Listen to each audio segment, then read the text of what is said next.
Hello and welcome to the Human Frequency. After tearing down our Etsy shop on March 22nd, our listings were finally restored on Monday, March 26th. The incident was not the first unlawful action by Etsy against our shop or Etsy shops in general, and fortunately, we did keep our cool and found a working solution to their attack on our business. And this attack happened right before the weekend, of course. We're up and running again, and this incident actually prompted us to finally take the brave step of beginning our own e-commerce. Well, there are many reasons to go about getting an e-commerce site if you're serious about doing business. But the reason that comes to my mind first and foremost is that there's no interference from other entities, other business entities that are corrupt and want a piece of your action. And that's huge because that's what the whole business model is based on, is just keeping people in a state where they are just victimized constantly. Well, actually, the business model, if it's done the way it's meant to be done, is to avoid interference. But because everything is so convoluted, hard to understand, and everything in our world is upside down, it ends up being exactly like you said. It ends up being a victimizing thing that harms business people. And it totally doesn't need to be that way. And that's why I put it that way, is because that's the scenario that unfolds most of the time. So that's a reason for doing it. There are many others, but it's just going to be such a relief to not be reliant on something like that, that you never know when there's going to be some surprise waiting for you. It's one thing after another when you're relying on these corporations to carry you through the business world. You really have to become more independent. And what I noticed with Etsy, where we've been running our shop for 15 years, since 2015. I'll say for 15 years.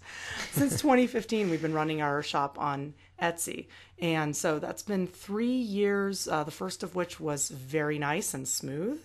The second of which became a little more difficult. And now we're entering year 3, and it has gotten as bad as I could have imagined. But guess what? It's getting worse. Maybe by year 15 it will be Right. about as bad as you can imagine. But no, it's gotten progressively bumpier each year, and things have really come to a head with this incident. Well, I could say that in the early days of our shop on Etsy, which we started in February of 2015, if I'm correct, and in those early days, we enjoyed the format. We thought it was really easy to use, and it was a great way for us to just get our stuff out there a little bit. We weren't making a living with it. It was a hobby. We were orgonite gifters exclusively, funding it with what we earned at work, and making orgonite was a hobby for us. And people loved our stuff so much that they wanted to buy it, and we were given the suggestion to go on Etsy, and it just was a lot of fun at first. And the first thing they did that annoyed me was they started to change the format to suit the smartphone people. And I know that I'm sure it looks better on the smartphone, but it looks worse on the computer every day. So that was just a little thing, but that's not where it ended. It just started to progress. And we had the incident last summer where they changed every shop's prices on every item without contacting the sellers. You can't do that. They added shipping, and nobody wanted that in there because we all bundle shipping, and they make it sound like the item plus shipping, you're going to be paying $10 for everything you order, when no, probably you're going to be paying $10 to get them all shipped to you at once. So. Yes. But this is not something that's unique to Etsy. All of these big companies are constantly making little tweaks and changes to the format and the layout that just they don't need to do that. They're unnecessary changes. Google did it with Gmail, PayPal did it, Amazon.com. All of these companies are constantly manipulating things, making changes that don't need to be there. And they make it hard. Yes, and what's the old saying? If it ain't broke, don't fix it. Yeah, they keep changing the dashboard on all these websites. So recently, Etsy gave us a warning. They were actually giving an announcement that new improvements are coming. And I said, uh-oh, Etsy just gave a warning that they're going to make it harder to use now.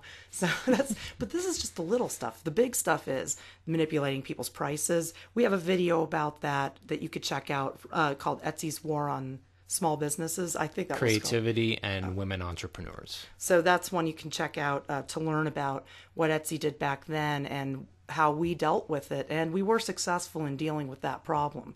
And this problem was much, much bigger because our entire shop got torn down. And the biggest problem here is that we're all relying so heavily on these corporate websites. Too many truth speakers rely on sites like YouTube and Facebook. You know what happens when you put something on there that they don't want getting out. They censor it. And so many videos get torn down from YouTube, whole channels get taken down. That's right. So you put yourself at risk when you do that, of your intellectual content being destroyed. So definitely always back up your work and be ready to repost it all, because this is what happens when we rely on big corporations in order to tell truth and to sell beneficial products that help humanity. This happens to everybody in any field that is beneficial. It's a problem that people have such a reliance on these parasitic companies, because it is the people who are putting out the solid information on what's really going on that get their whole channels yanked. Exactly. And yeah, just like you said, if you don't back up, all of that stuff is irretrievably lost, and there's nothing you can do about it. Yeah, these companies definitely take advantage of our dependence, and that's why we need to become less dependent on them. And I find it, when we first started the website, thekembo.com, I found that it was harder to get people to come look at a proper website than to look at a social media page, for example. And people would say, do you have a Facebook? And I said, no, I have a website. Everything is there, and you could contact me through it. And for some reason, that's not easy enough for people, and I'm not sure why. But I think minds have been changed by the smartphones. And they're changed not just through the electromagnetic fields, but through the way they work. There's a different way of working with a tablet or a smartphone than with a PC or a laptop. And when you ask someone to come to a website and email you, it seems like a hardship now, and I'm not sure why. Because it's like they're petrified by the thought of it. So that is tough, because people do get really accustomed to these certain websites. YouTube and Facebook, a couple of the biggest ones. Etsy, for the craftspeople, that one has corralled all of these craftspeople from around the world into one marketplace. And while it started out very beneficial, it's definitely turning against the sellers now, with so many new problems and interferences, including stuff like what happened to our shop. That happens to orgonite sellers everywhere. We're going to talk more about why it happened coming up. But for now, I just wanted to mention the lack of business savvy of craftspeople and truth speakers all over the world. If you don't understand business, they take advantage of you, and that's how they get you censored, and that's how they take down your items for sale. They try to hurt you economically so that you have to go back to schlepping coffee. You know, if I didn't have the orgonite shop in order to fund our gifting and educational efforts, I would be back to schlepping coffee, and that's not a good place for a researcher and scholar to be when she could be otherwise reading and then explaining in an easier way for everyone to understand the stuff Wilhelm Reich talked about. Well, you've gotten my brain wheels turning, because I'm thinking now, in my situation, I would have to go back to being a session keyboardist again, and that's just no fun. And then I'd be supporting you on my coffee income, because session keyboardists don't get a ton of work. That's a very generous statement. Well, I wouldn't get any work because my Hammond B3 organ weighs about 300 pounds. So basically we're talking about either going back to schlepping heavy or cumbersome items, or items that can stain your apron or clothing, or we could be making orgonite, gifting orgonite, educating everyone on how to do the same, and that, I think, is a much better use of both of our time. I agree. Businesses like Etsy are parasitic, and they don't want us doing that. Many podcasters out there rely on donations from the podcasts, for example. They rely on their podcasts for their income. Not much income, mind you, but enough to not have to do the menial jobs that keep us from doing educational work that's very important and that scares the parasites to no end. Now, whoever created Etsy back in, I think, 2005 was when they started. Obviously, it's been long since sold since that time, but I'm sure whoever created it did not intend for it to turn out just like Amazon or YouTube or any one of these grotesque corporations. But it has, and that's just a fact of life. Mm-hmm. And as soon as something gets sold, it's inevitably going to take that downturn. Yeah, so we really do have to educate ourselves on business to avoid the pitfalls of reliance on companies like Etsy. And I've had issues with PayPal. They shut down my account right after I opened it. I never got a reason, but I invoked the assumed name certificate that shows that my business entity is registered, active, and in good standing, and they restored it. So business savvy is extremely important. And the other thing that's really lacking, and this is really unfortunate, is a lack of technical savvy. There are people all over the place doing podcasts, and they're managing to record them, but still having trouble with the technical side of things. We need to have our own ways of hosting this stuff. We need to be able to host our own videos and audio content, not rely on YouTube. And, we also need to be able to build our own websites and not rely on Facebook and social media to get information out. And, it seems like nowadays people think they're so technical because they have all these gadgets and new devices. The fact of the matter is, the smartphones and the tablets and all this current technology has dumbed us down to how computers work.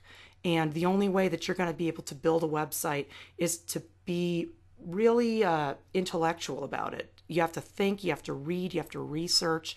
You can't do that on a smartphone. You've got to learn how to build a website.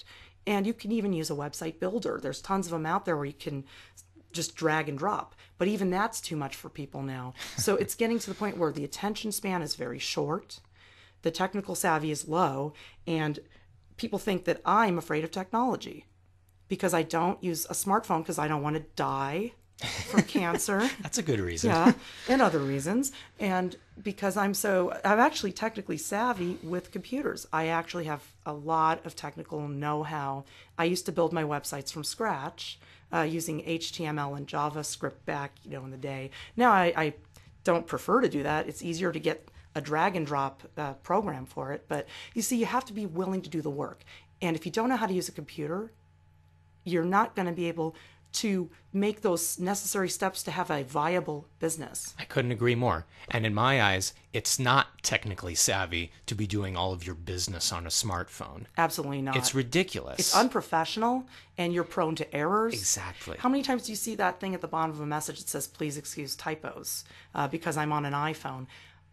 I don't see it as often as I used to. Now I just see tons of typos.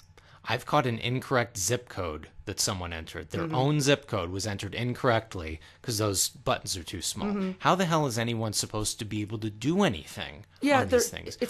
I don't understand it. They seem to be user-friendly to most people. I've never gotten into that whole smartphone world. I love computers. I like a PC. Very into using my computer. And I do not use Wi-Fi in my house. It's all Ethernet. I'm minimally affected by electromagnetic fields because of that. And I'm able to create a website, run a blog, do audio and video content. And it's going really well because I've been willing to stretch my knowledge base. Yeah, and you don't get the rerouting of your neural pathways by all of these wireless devices because you're not exposed to them so much. Well, another interesting thing that happened this week during the midst of this Etsy debacle, again, is we made some new discoveries, and one that we've actually been figuring out over the last couple of months was about the assumed name certificate. Yeah, everyone's kind of pining for more information about this, but there really isn't that much. But this is something that's very, very important. Well, the thing is that Doug has described it as a legal requirement to file the assumed name certificate in order that that legal name can operate in commerce. Well, what I found is that if you look carefully at the Minnesota statute, they do exempt legal names. But if you want to run a business with any other name, you do have to file it. But the thing is, I believe this is the case in every state because all of these laws are pretty much the same from state to state. And I believe there's an exemption in California too. But the thing is, they only created that exemption so that you could continue to screw yourself over. So technically, you can get away with not registering the name because it's already been registered on the birth certificate and it's already controlled by the company called United States. But you don't have to, but if you do register it, the control goes to you. And that's exactly what they don't want. Right. And it's no wonder that they make that exemption. And yeah, if it's exempt in one state, you can bet it's the same in all the other ones because they have to keep their thing uniform and the same across every single state like that. So Right. it's pretty much a given that it's going to be the same. So our story begins last year when I don't know exactly when it was, but our listings used to say the word orgonite in them in various places, in the title, in the description, and in the tags. I was contacted by a man named Karl Hans Vels, who is the supposed inventor of orgonite, not just the word, but the object itself, and was told basically that this is a trademarked word and all traces of it must be removed. And I honor his trademark. I know a little bit about the guy, not very much, but I honor it, and I did. I went to all of our listings and I changed orgonite to orgone pyramid or orgone pendant or what have you, depending on what the listing was. And I removed all visible traces from the store. However, that just wasn't enough. Well, it was still in the tags, and I didn't realize that an invisible tag that would lead someone to a shop would be an issue. It didn't even occur to me because it doesn't show the word anywhere.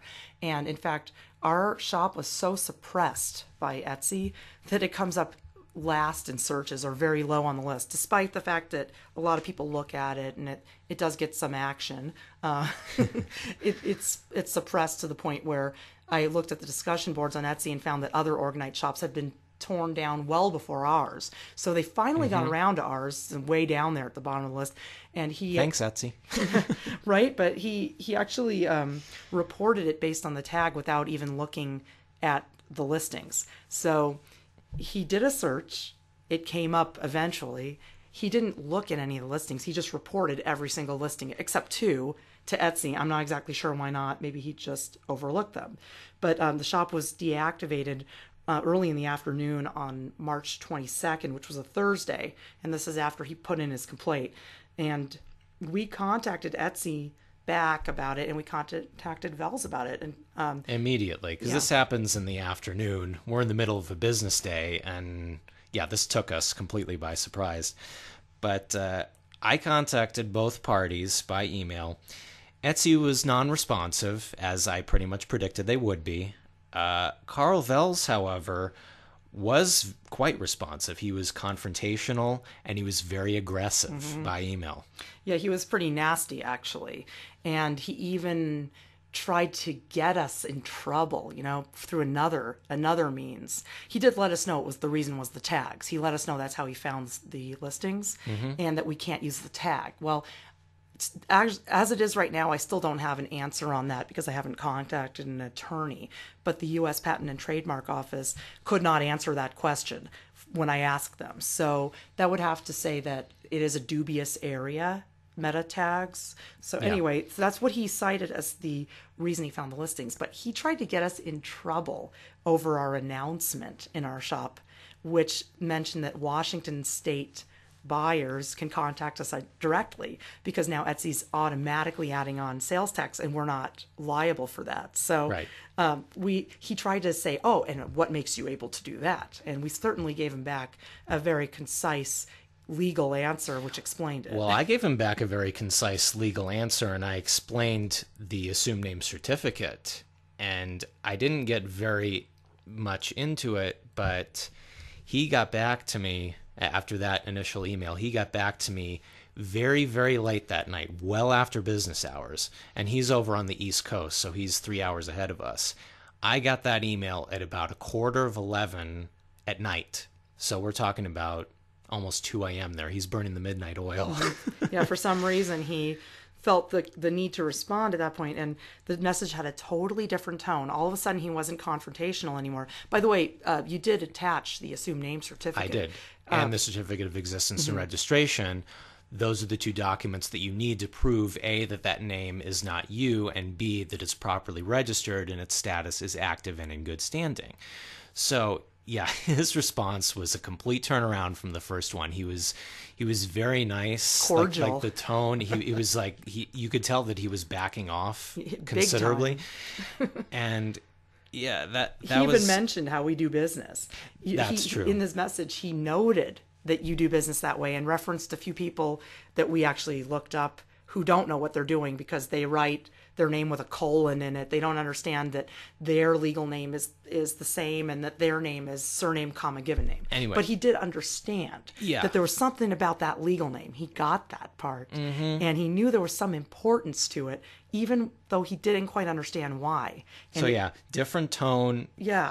Complete turnaround from the first email from him.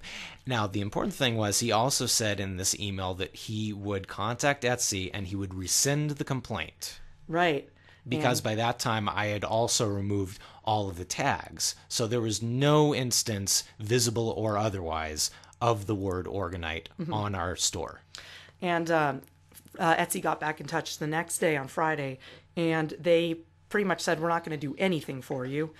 You're going to have to work it out with him.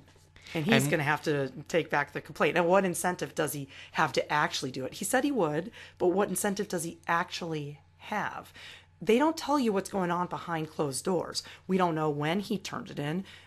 You know, the whole weekend was passed by with no action from Etsy, and we ended up relisting a bunch of stuff because we didn't want to lose revenue because it was the weekend. So we relisted a bunch of stuff at a great expense of labor to ourselves. Right. That was the worst thing about this, was the timing. Because Friday rolls around, it's getting later in the day. Etsy's also on East Coast time. So you just know that they're not going to get this done in time for the weekend. Yeah, but the funny thing about it is that because of the support and kindness of our listeners who know that our shop funds our gifting and educational efforts, we actually sold more orgonite than usual over the weekend. And we thank you for your support during this very difficult time. Yes, and I second that. Thank you so much. It helped so much. And your messages, too. Thank you for the nice messages. I know. And when something like this happens, it's impossible to get anything done right. You know, you can't eat properly. You can't sleep well. It's impossible to have your head on straight and think. Yeah. And it's definitely impossible to enjoy your weekend when something like this is looming. In our own way. We did, but when something like this happens, it affects you very much. It affects some people more than others, but it affected us very profoundly because we knew not only that we were in the right, but that they were treading on very dangerous legal ground, both Etsy and Carl Vels. Right. Because they were interfering with the registered entity, Gabriel Lazar Cohen, which is what is attached. That's the entity that owns the Etsy store because, you know, it's got to be owned by something, right? So they were really, really pushing it. But they kind of don't understand what they were doing. And on Monday afternoon, they did restore the listings. We had already redone a bunch of them because we couldn't just sit there while our shop was sitting inactive during the weekend. And so we took care of it, and then they did the rest. And we ended up not contacting them again about it, though. Well, we were preparing to. Yeah. That's the funny thing. We had no idea what Etsy's plan was. We had no idea what Carl Vels was up to. We didn't even know that he had contacted them. Nobody tells you anything over there. Nobody tells you anything. So we were prepared to write a very threatening letter to the Etsy legal team saying that what you're doing is illegal and your CEO is in legal jeopardy. Before we got a chance to really sit down and do it, the holds on those listings were released and the shop was back to normal. But we actually are working on our own e-commerce now. I've been kind of intimidated by it, as anybody would be, because you get so used to something.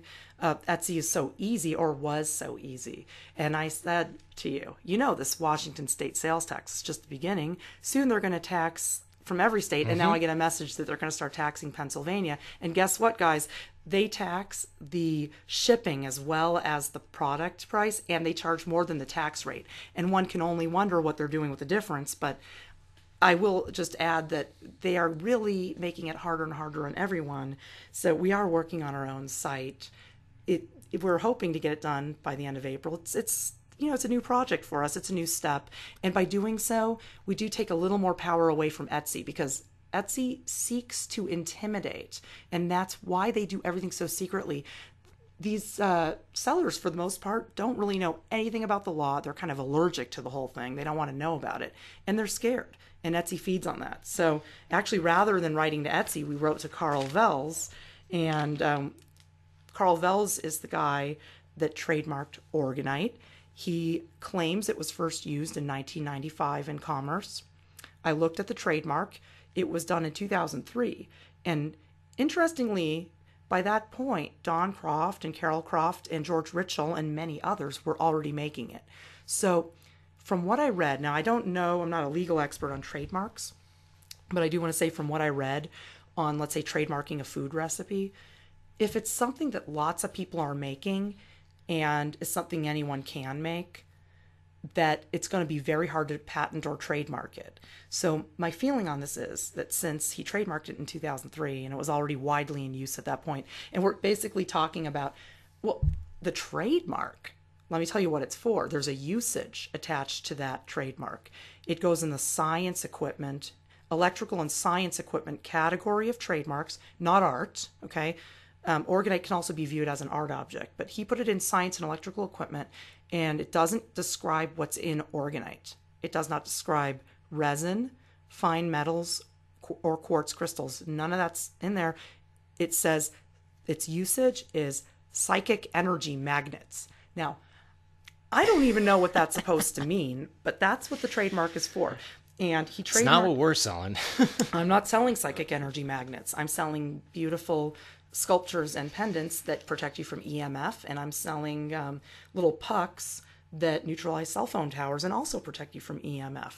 And anyway, he's been attacking the orgonite gifters since about that time. And so what I see happened is he claims to have come up with it. Now, I am doubtful of that only because of what I know about orgone energy from working with it. Anyone who would have invented a device that is so powerful and so beneficial, with the ability to completely flip the inversion, change the world, and make everything right again, somebody who has that connection with God consciousness, there's no way that they would try to stop anyone from making it or from spreading this beautiful energy. Wilhelm Reich did not try to stop anyone from using orgone energy. He discovered the cure for all of our problems. And Carl Wells, if he had taken it to the next step and created a little device that is cheap and anyone can use, and by the way, his are not cheap. He wants to sell what we sell for $10. He wants to sell for $100 to $200. Mm-hmm. So it's not cheap. He's not offering it free. He's not gifting. We started making orgonite in order to gift. We've gifted about 5,000 of them. I'd like to do a whole lot more coming up this summer. And that's not what he does. So I just doubt that he really invented it. However, Me too. He's credited with it. And he did snag that trademark in 2003 after Organized Africa was already up and running, after Don Croft had already been making them and letting everyone know about it. So I think he trademarked it in order to attack all those people who said, hey, it's easy. You put metals and resin together with some quartz crystals, and look at that. We cleared all the chemtrails out of the sky. He doesn't want it to be that easy. Clearly an opportunist with that trademark. But from what I understand, that trademark has been challenged once, if I'm not mistaken. It was challenged once. I went into the records on the trademark records for the U.S. Patent and Trademark Office, and a company called Fingerprint Orgonite Incorporated very recently challenged this trademark, but it was dismissed with prejudice. So I don't really know what the case involved. I didn't look into any details of it, and I'm not sure what the grounds for the case were. I'm actually interested in contacting them and finding out. I could tell you that if I were to find grounds for dismissing the trademark, it would be that people had been making this device for a long time before he trademarked it, and also that he trademarked psychic energy magnets, which is not what any of us are making. That's in the science category, not in the arts and crafts category. Yes, we're making, and it was in electrical equipment too. So it's not what we make. So I'm not sure if it can be challenged on that ground. But what I realized after looking into it just out of curiosity and to help other orgonite makers to understand the trademark, I realized that if you filed the assumed name certificate, it's all irrelevant anyway. It is, because when you're given that birth certificate with that first and last name, you think for your whole life that's you. I thought for 30 and a half years that I was Gabriel Cohen. I'm not. But I didn't know that, and most people don't know that. But when you understand who you actually are, which is a surname and a comma and a given name, and you understand that the first and last name is the name of a company that you have to register, it changes everything. It removes you from that fictional realm, and it puts that entity out on that board. You're operating on that monopoly board of commerce, and there's no contractual obligations. You control that entity, not some other corrupt entity. Right. Yeah, but try to explain that to anyone, let alone a craftsperson. People who make crafts, they just want to be creative. They don't want to think about business. And it's sad because you have to, or you're going to get hurt. If you are that name, if you say that's you and you haven't registered it, you're so screwed. I mean, you just destroy your life, and they don't want to learn it. It's an easy solution that's so hard to understand. I know. And how it applies specifically in this instance is Gabriel Lazar Cohen does not have a contract with Karl Hans Wels or with the United States Patent and Trademark Office. So Gabriel Lazar Cohen is not obligated to do anything that pertains to that trademark. And Gabriel, me, the living man, is not involved in commerce anyway, so I can say whatever I want.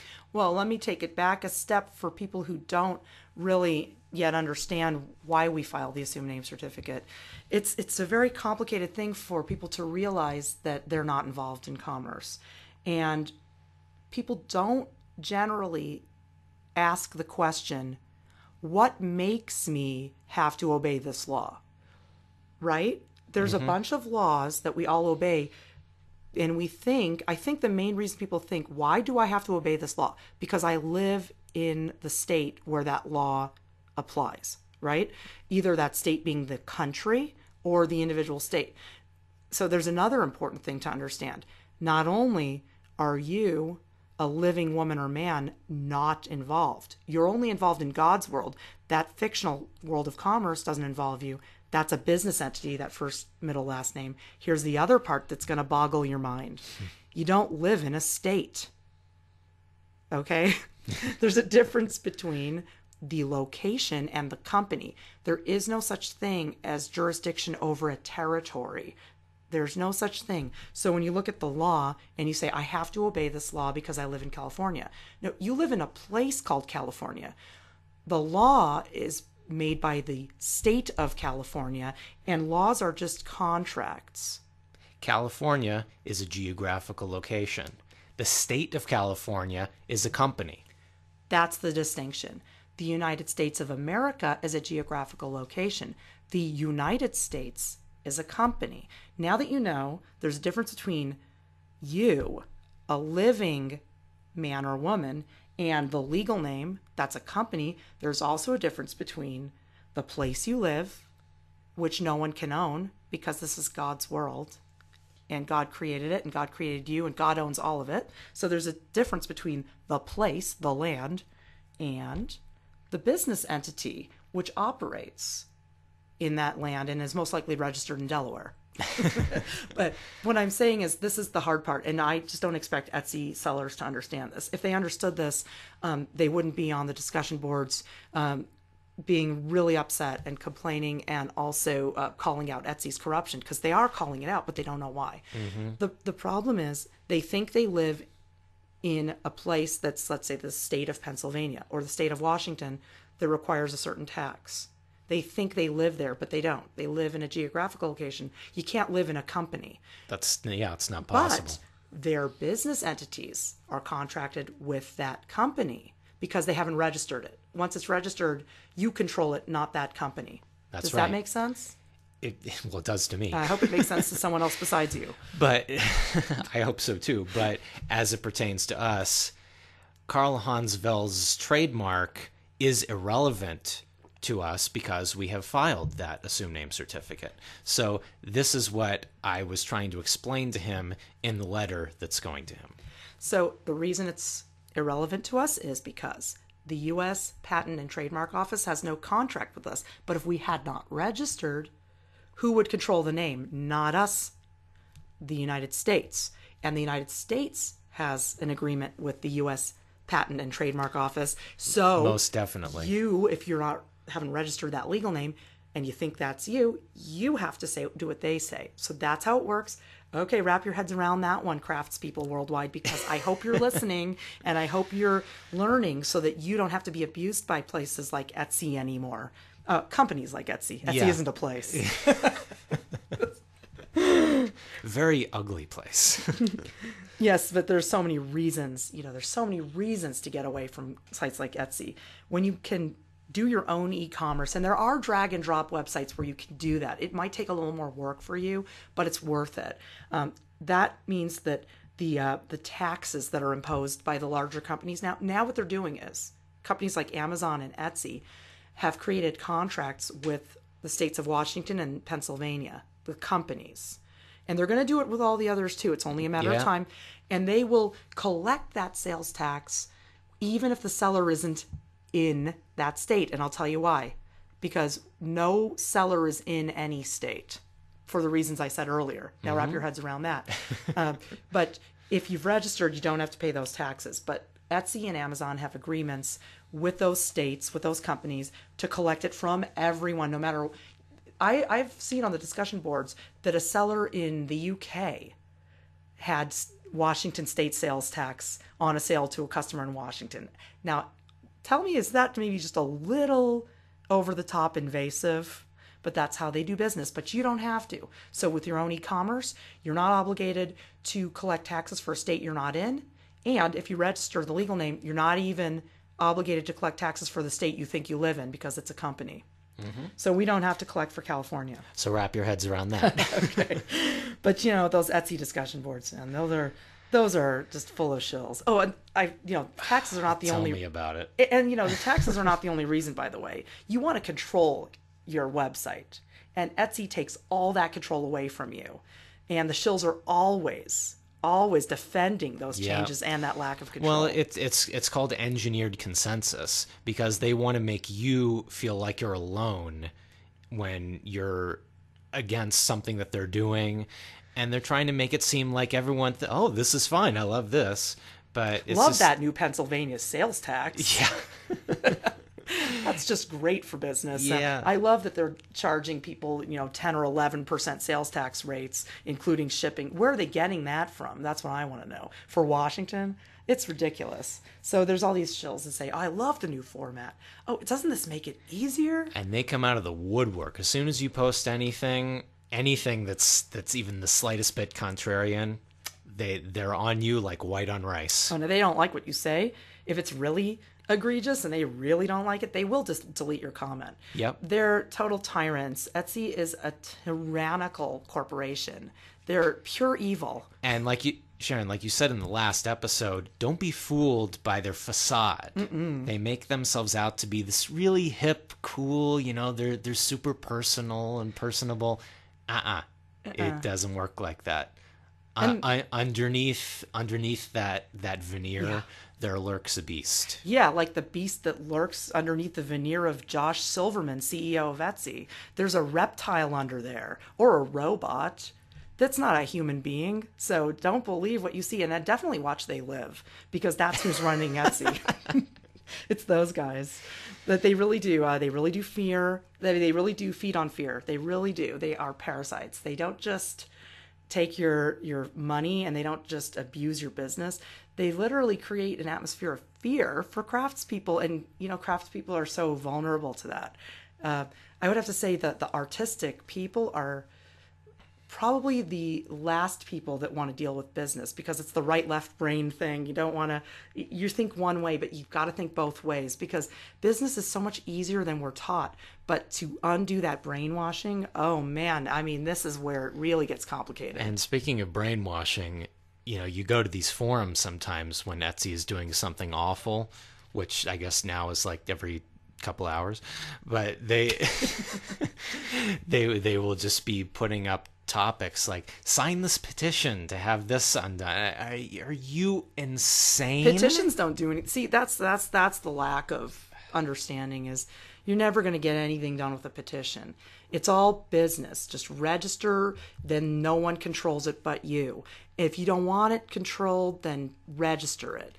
the petition, you can't convince another business to change their policies. They got their policies. Petition? I know. I need a drink. I know. So, the learning process, it's a big learning curve. We have some videos out there that you can look at. The videos are on this YouTube channel. I've also got an older interview with Douglas Joseph on the Deactivation Vimeo. And Doug's materials are pretty much all there is out there besides these videos. So if you want to check that out, we'll put the link down in the description.